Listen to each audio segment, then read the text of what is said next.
tarde, muito obrigada por me terem convidado para falar do Congresso da ERRS em relação aos tópicos de cessação tabágica, cigarros eletrónicos e tabaco.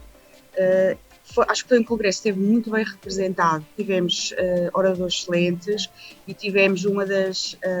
tivemos pelo menos 3 grandes sessões importantes de tabaco. Uma que já foi comentada, portanto não vou comentar, e que no fundo mostrou a importância da investigação no tempo do Covid houve muita investigação que foi feita à pressa, inclusivamente isso também foi comentado em relação a outro tipo de investigação, artigos que nem sequer chegaram a ter revisão por pares, e parecia que, inclusivamente, houve alguns artigos publicados no European Journal que sugeriam que o Covid melhorasse o prognóstico, ou antes que fumar melhorasse o prognóstico dos doentes infectados por Covid. Quando geralmente nós temos já algum conhecimento e alguma evidência, com certeza, que essa evidência, embora o Covid seja uma nova infecção, nós sabemos que o tabaco, isso não há dúvida nenhuma, que o tabaco agrava a infecção, agrava as infecções, portanto atua no fundo como um depressor do sistema imunitário e, por outro lado, também não temos dúvida nenhuma que ele exacerba as doenças crónicas, respiratórias, cardiovasculares e outras, que são depois fatores de risco para um prognóstico mais grave e fatores de risco para uma maior mortalidade. E, portanto, só por aqui, quer de uma forma direta, quer de uma forma indireta, o tabaco agrava sempre o prognóstico. Para termos evidência robusta, temos que ter estudos de coorte, que demoram algum tempo a ser feitos, mas já temos alguns estudos que contrariam até algumas meta-análises que depois mostraram que estavam erradas, que tinham erros na análise. Gostava de salientar a sessão sobre cigarros eletrónicos e Vale. Primeiro, houve uma apresentação claríssima que eu convido toda a gente a ver, por um dos investigadores que teve a ousadia de testar e, aliás, mostrar que um dos principais argumentos da indústria do tabaco em relação à redução dos riscos do tabaco aquecido é completamente falso. Aliás, é uma falácia, começando pelo primeiro, ele mostrou que nem o próprio tabaco sofre uma combustão completa. Ou seja, o tabaco liberta muitas substâncias, o cigarro quando arde liberta muitos tóxicos e muitas substâncias carcinogénicas e muito irritantes ao sistema cardiovascular, respiratório e outros, exatamente porque sofre uma combustão incompleta. Portanto, é uma temperatura alta, mas e essa temperatura, portanto, essa degradação termogénica que vai depois levar à liquidação de todos aqueles componentes. De qualquer maneira, o problema da toxicidade, da grande toxicidade do cigarro é exatamente sofrer uma combustão incompleta. Os produtos de tabaco aquecido sofrem também, a uma temperatura um pouco mais baixa, uma combustão incompleta e, portanto, têm, no fundo, o mesmo mecanismo de degradação termogénica e como eles são constituídos por tabaco e outros aditivos, tal como os cigarros, naturalmente, e foi ele que esse investigador mostrou,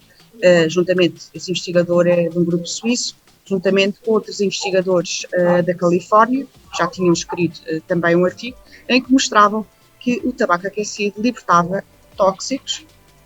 por pirólise e por combustão completa, além de que também liberta monóxido de carbono. Portanto, o monóxido de carbono é podemos dizer que é um marcador um marcador bioquímico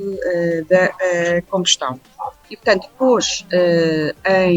deitou completamente por terra o argumento que a indústria do tabaco geralmente salienta e que digamos que é a grande bandeira da indústria em relação à redução do risco dos danos. Eu já tinha comentado isso, aliás, há cerca de um ano, quando foi o congresso, no ano passado, quando foi o congresso da Sociedade Portuguesa de Pneumologia. Acabei por, no fundo, eu já tinha lido esses artigos e foi baseado nesses artigos que eu disse que o tabaco aquecido liberta os mesmos produtos, até alguns produtos que não existem no cigarro, e mesmo que sejam em menor concentração, alguns deles até nem são em concentrações assim tão baixas, eles são produtos extremamente tóxicos e pela via inalada, que é uma via sistémica, vão produzir, com certeza, aliás, isto também já foi mostrado, inflamação sistémica, stress oxidativo, além de muitos desses produtos serem particularmente irritantes para o sistema respiratório, cardiovascular e de serem carcinogénicos. E quando na altura eu também disse que o tabaco aquecido sofria uma espécie, portanto, como acabava por carbonizar e que havia que esse processo de carbonização fazia derreter um plástico, que é um polímero, mas quer dizer, um plástico é um polímero, e que esse plástico não existe no filtro do tabaco aquecido, mas não existe no filtro dos cigarros tradicionais, e esse composto é um composto que resulta também da degradação térmica altamente tóxica. E o que aconteceu é que a indústria do tabaco publicou fez um press release e publicou no Observador, pegou nesse press release, e o título, em grandes letras, é que os peritos da Sociedade Portuguesa de Pneumologia tinham de declarações que não eram baseadas em evidência e que eram altamente questionáveis, e depois dizia que não eram plástico, que é um polímero. No fundo, isto é completamente demagógico e, portanto, nós temos que cada vez mais mostrar que a indústria mente e mostrar os estudos. Aliás, esses próprios colegas que publicaram esses estudos foram processados pela indústria e existe um comentário na revista You Living Now? Ok. Desculpe lá, é que eu vou para o aeroporto com uma colega e ela já estava a perguntar onde é que eu estava. Portanto, isso foi logo o primeiro argumento. Depois a Charlotte Ergin-Siga, que saiu agora acabou o seu mandato como chefe do Tobacco Control Committee da ERS, mostrou de uma forma também muito sintética de que os cigarros eletrónicos não podem ser recomendados não devem ser recomendados para a sessão tabágica. E comparando os estudos, e nós sabemos que os ensaios clínicos randomizados e controlados são estudo epidemiológico mais robusto para mostrar o efeito do fármaco, quer ao nível da sua efetividade, quer ao nível da sua segurança, mas estes ensaios, só existem 4 ensaios clínicos, mostraram no fundo que os cigarros eletrónicos, só 2 deles, dos 4 Random Control Trials, só em 2 é que eles mostraram superioridade em relação à terapêutica substitutiva de nicotina, que nem sequer é a terapêutica substitutiva mais eficaz hoje em dia. Sabe-se que a vareniclina é mais eficaz, embora a associação seja igualmente eficaz, mas nem todos os doentes também fizeram associação, agora posso recomendar. E o que aconteceu é que esses 2 estudos mostram taxas de abstinência um ano relativamente baixas. Aquele que apresenta o melhor resultado é um estudo em inglês, foi feito nos serviços clínicos de estação tabágica, cujo investigador principal é o Peter Ejak, e mostrou uma taxa de abstinência um ano de 18%. Se nós compararmos com os ensaios clínicos randomizados e controlados, também foram feitos portanto, num ambiente clínico, eles acabam tendo usado a vareniclina, a nicotina, a terapêutica substitutiva de nicotina ou o bupropion, mostram uma taxa de cessação à volta dos 20% passado um ano. Isto quer dizer que, no fundo, se não há superioridade dos cigarros eletrónicos, quer dizer, no fundo, têm a mesma taxa de efetividade e com o risco de não são medicamentos, não estão lançados como medicamentos, são produtos inalados que contêm nicotina e outras substâncias tóxicas, e já há evidência em relação a isso, eles depois têm um problema de segurança. E o facto de eles não terem induzido efeitos secundários graves durante um ano não exclui que isso possa acontecer. Aliás, nós tivemos mortes provocadas pelos cigarros eletrónicos, quer nos Estados Unidos, quer na Europa, em pessoas jovens, até muito jovens, e sem comorbilidades, e sem doença pulmonar prévia, sem qualquer comorbilidade, e perfeitamente saudáveis. Portanto, isso pode sempre acontecer. E para além disso, e foram dezenas de mortes, como sabemos, e para além disso, temos também um grande problema, que eu costumo dizer que o pior malefício do tabaco é ser altamente aditivo. Neste caso, a nicotina, que é a substância primária que é aditiva, que existe nos cigarros eletrónicos, e esses estudos, Random Control Trials, que foram feitos com cigarros eletrónicos, mostram um grande risco de uso persistente. Portanto, a um ano depois no ensaio clínico inglês e no ensaio clínico neozelandês, na Nova Zelândia, respectivamente 80% dos utilizadores de cigarros eletrónicos que usaram a sua tentativa para deixar de fumar e entre 40%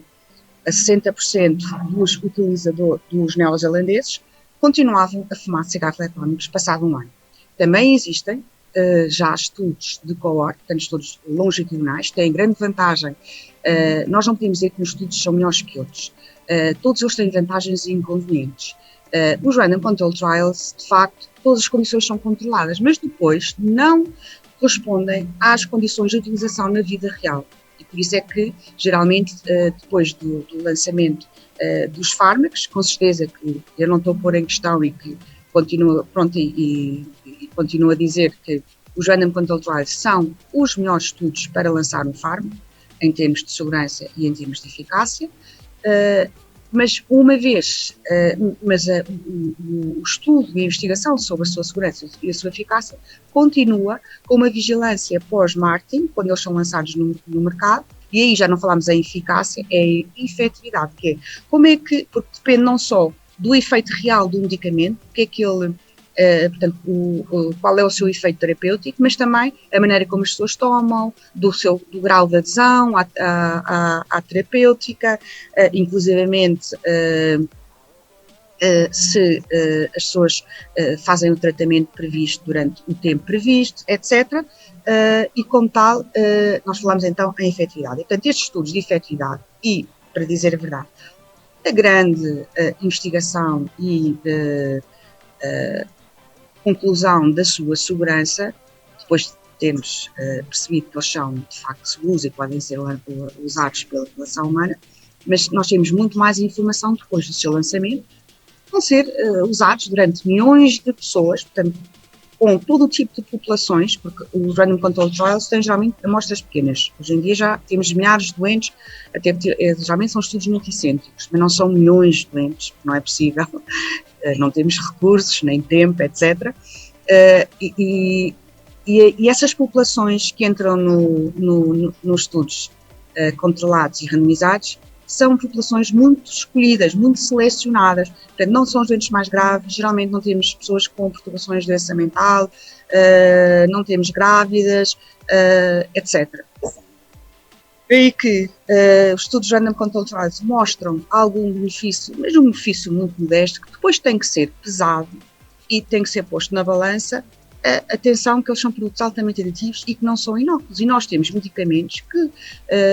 são seguros e são eficazes. Agora, a grande questão é que nós temos de facto tornar essa medicação muito mais acessível, implementar de uma forma sistematizada o aconselhamento aos fumadores e aos utilizadores de cigarros eletrónicos para deixar de fumar, e para isso nós precisamos de formar não só e é muito importante as sociedades científicas e depois nos próprios hospitais e nos próprios serviços de saúde haver formação para os profissionais de saúde, mas também é importantíssima essa formação começar ao nível das universidades, das faculdades de medicina. Porquê? Porque se os estudantes de medicina não incorporam essa formação, eles consideram que essa formação não faz parte do seu currículo, portanto valorizam sempre muito menos, e por outro lado os estudantes de medicina são mais jovens, e, portanto, é mais fácil, no fundo, moldar atitudes de boas práticas de aconselhamento e da importância do aconselhamento para não só para não fumar, não fazer consumo de risco de álcool, como também outros comportamentos saudáveis, ter uma boa alimentação equilibrada, fazer exercício físico regular, etc., que são cada vez mais os determinantes da saúde e que serão, digamos, ao nível individual, a melhor maneira de nós conseguirmos promover a saúde global e a saúde respiratória ao longo da vida. Também foi discutido neste congresso a importância de quais são, no fundo, as ferramentas para conseguir que o aconselhamento para deixar de fumar e o tratamento para deixar de fumar seja implementado ao nível de um sistema de saúde, quer nos hospitais, discutimos o modelo de Otava, quer nos cuidados primários, e falámos também no modelo da intervenção breve, do Very Brief Advice, portanto, que se destina mais para aqueles fumadores dos cuidados primários, que têm mais facilidade em deixar de fumar, ou que são pessoas mais jovens e que não têm tantas comorbilidades,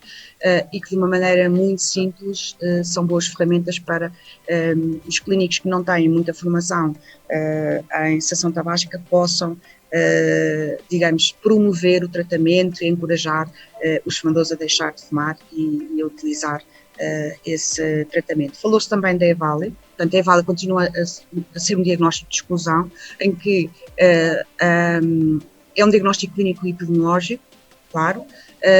e no sentido que cada vez mais nós temos que perguntar aos jovens e às pessoas que não só se fumam, mas se também usam cigarros eletrónicos, inclusive com cannabis ou não,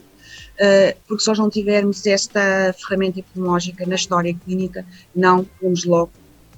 esse diagnóstico. E outra coisa muito importante é que cada vez mais o EVALI pode ser